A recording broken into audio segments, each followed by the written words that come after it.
네, 오늘은 그 직무 분석은 권한 위임, 임파워먼트에 어떻게 도움을 주는가라고 하는 제목으로 좀 설명을 드리도록 하겠습니다. 자, 오늘의 주제는 질문이 들어왔어요. 직무 분석의 활용이라고 하는 측면에서 권한 위임의 직무 분석이 어떤 역할을 하는지, 아니면 큰 관계가 없는지, 직무 분석학과 권한 위임은 큰 관계가 없는지 이렇게 질문을 해주셨습니다. 자, 일단 결론부터 말씀드리면 큰 관계가 있죠. 큰 관계가 있습니다. 있다. 자, 어떤 측면에서 이 직무 분석이라고 하는 것이 권한임과 큰 관계가 있는지 설명을 좀 드리도록 하겠습니다. 자, 일단 권한을 부하 직원에게 위임하는 데 있어서 가장 대표적인 여러 가지 문제들이 있지만 애로사항이 있지만 가장 극단적이고 가장 대표적인 애로사항을 좀 말씀을 드릴게요. 먼저 자, 권한을 위임했어요. 그러니까 간섭을 하면 안 될 것 같아. 그래서 그냥 방임을 하는 겁니다. 그러다 보면 이제 어떤 문제가 생기느냐. 이 부하 직원이 자기의 역할 범위를 넘어서는 일들을 자꾸 해요. 가령 예를 들어서 인사 담당자인데, 어, 굉장히 열정에 불타오르는 나머지, 제가 고민을 해봤는데요. 우리가 중국 시장에 진출을 좀 해보면 좋을 것 같습니다. 중국 시장에 대한 어떤 그런 시장 조사를 좀 해봤는데 중국 시장에 우리가 진출을 하게 되면 승산이 있을 것 같아요. 중국 시장 진출 계획을 한번 수립해 볼까요? 신입사원이 이런 열정을 불태울 수도 있잖아요. 자, 물론 그런 것들까지도 회사가 허용하고 권장하고 하면서도 회사가 잘 갈 수 있도록 경영층에서 컨트롤을 잘 하게 될 경우에는 문제가 없지만 대부분의 회사는 그렇지 않을 겁니다. 자, 그래서 이 지나친 방임이라고 하는 측면이 권한을 위임하는 데 있어서 굉장히 큰 애로사항 중에 하나예요. 자, 어디서 그냥 모든 것을 다 알아서 하게끔 둬야 되는지. 자, 이 반대 측면의 애로사항은 뭐가 있느냐? 상사가 부하 직원들을 그냥 하나하나 다 간섭하는 거예요.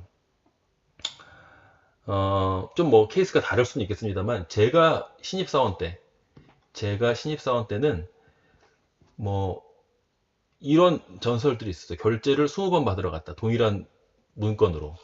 동일한 기획서를 가지고 결제를 20번 받으러 갔다. 그러면 이제 이 상사는 뭘 해주느냐? 처음에는 이제 오타 찾아주고요. 두 번째는 뭐 쉼표, 마침표 이런 거 안 돼 있으면 그런 거 지적해 주고요. 그래서 또 다시 수정해서 가면 이번에는 뭐 칸 밑에서 요만큼만 더 띄우고 이쪽에서 요만큼 더 띄워라. 아니면 붙여라. 뭐 이런 거를 20번씩 피드백을 줘요. 그러니까 그런 문서 하나하나 만드는 그런 글자 크기, 칸, 뭐 이런 것들까지도 너에게 권한을 주지 않겠다라는 거죠. 그런 환경에서 직장 생활 하신 분들 많을 겁니다. 예, 지금 제가 알기로는 지금 제가 이제 1990년대 후반부터 2000년대 초반에 이 직장 생활을 신입사원 생활을 했었는데 지금도 이런 회사들이 있어요. 그렇게 부하 직원들은 그냥 시키는 대로만, 상사들이 시키는 대로만 하기를 원하는, 이렇게, 어, 권한을 위임하는 데 있어서 대표적인 애로사항 두 가지. 지나친 방임과 지나친 간섭. 너무 세세하게.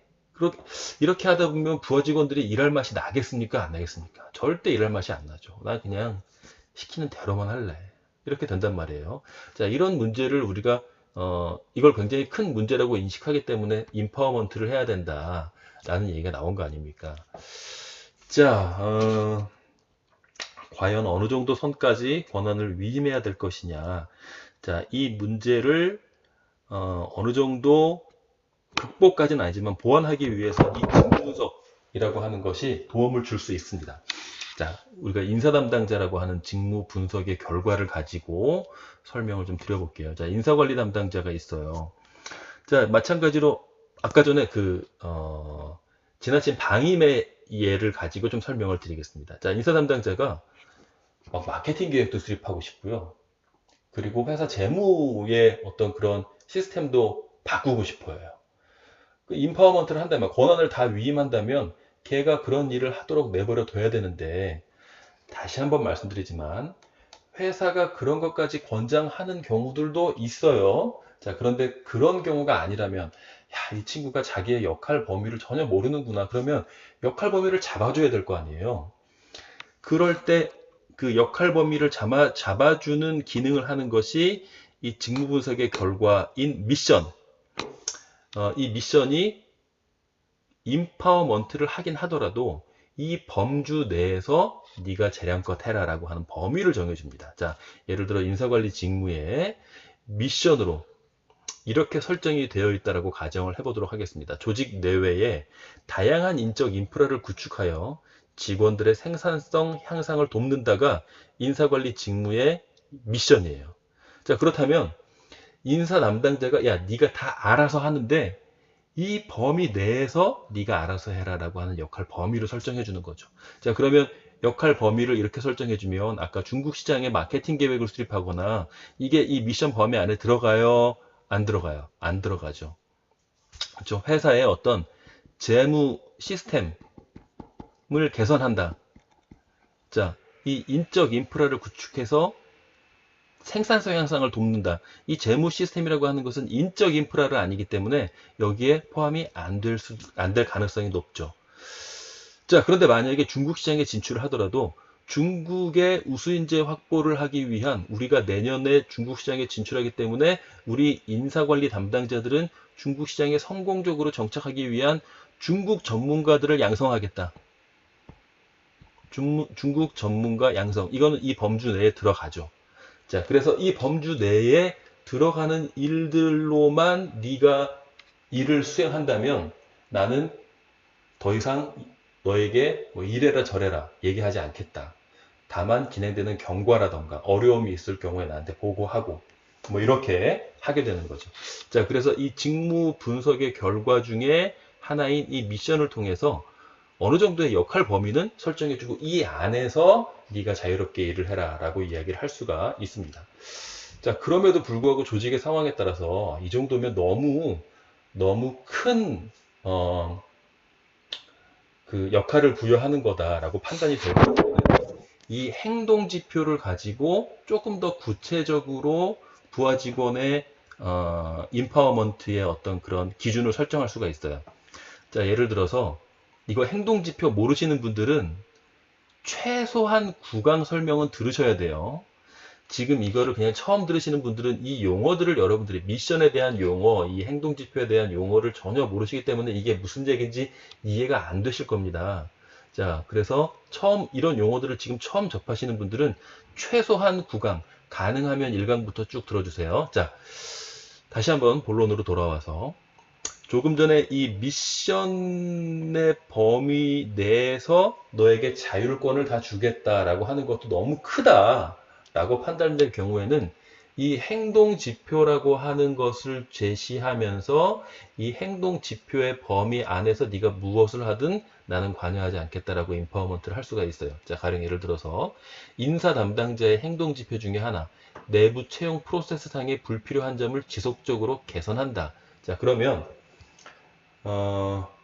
우리 회사의 어떤 채용 프로세스가 좀 비효율적이거나 아니면 좀 문제가 있는 점이 있을 때 있다고 이제 판단이 된다면 인사 담당자 차원에서 그러면 그걸 계속 바꿔나가는, 그래서 더 우수한 인재, 더 해당 직무에 맞는 인재를 채용하는 그런 방법들을 인사 담당자가 수시로 찾아낼 수 있는 그런 일들을 하라고 이 범위 내에서 지침을 줄 수 있죠. 그래서 이 범위 내에서 예를 들어서 채용 공고의 어떤 그런 스타일이라던가 이런 것들을 개선한다거나 아니면 면접의 어떤 그런 스타일을 개선한다거나 무엇을 하든지 간에 이 범주 안에만 들어있으면 그 세부적인 업무의 내용들은 네가 알아서 해라. 두 번째, 해당 직무 자격에 부합하는 인재를 선발하기 위해 적합한 채용 방식을 기획해서 채용 절차에 반영한다. 비슷한 얘기가 되겠죠. 자, 사전 채용 일정 계획을 수립하고 이를 준수한다. 인건비 지표 관리를 통해서 적정 인건비 수준을 지속적으로 분석하고 관리한다. 뭐 이런 행동 지표 범위 안에서 이 범주 안에서 세부적으로 무슨 일을 할 것이냐에 대한 부분은 당신들이 알아서 하시오라고 할 수가 있는 거죠. 중장기 인력 육성 방향성을 수립하고 조직원들에게 필요한 교육 영역과 수요를 분석하여 매년 교육 계획을 수립한다. 뭐 직원들이 회사에 대해서 어떤 인식을 가지고 있는지 그들의 인식을 파악하고 그들의 니즈를 회사의 인사제도에 반영한다. 뭐 이런 행동 지표들을 인사 담당자에게 제시를 하고 이 범주 내에서 그래서 구체적으로 무엇을 할 것인지에 대한 권한은 다 너희들에게 위임을 하겠다. 뭐 직무 교육 체계를 수립하겠습니다. 역량 모델링을 실시하겠습니다. 역량 평가를 강화하겠습니다. 이렇게 이 범주 내에서 무슨 일을 할 것인지에 대한 모든 권한은 다 부하 직원들에게 위임하고 상사는 그 일을 부하 직원들이 잘 할 수 있도록 필요한 것들을 제공해주고 문제를 해결할 부분이 있으면 문제를 해결해주고 그 일이 잘 진행될 수 있도록 관리하는 역할을 하는 그런 방식으로 임파워먼트를 할 수가 있다는 거죠. 자, 그래서 이 직무 분석이라고 하는 것은 이 행동 지표를 너무 구체적으로 하게 되면 부하 직원들이 움직일 수 있는 여지가 없어요. 그래서 유사한 것들은 묶어서 사실 이 두 가지는 묶으면 좋을 것 같아요. 묶어서 행동의 유형을 설정해주고 바람직한 행동의 유형, 고성과자들이 특성을 보이는 행동의 유형들을 설정해주고 그 유형 안에서 세부적인 과제들은 너희들이 선택을 해라. 너희들이 아이디어를 내서 너희들이 진행하고 이렇게 어느 정도의 그 바람직한 유형만 제시를 하고 나머지는 다 부하 직원들에게 위임하는 임파워먼트 용도로도 활용을 할 수가 있습니다. 실제로 그런 것들을 이제 많이 권장을 하죠.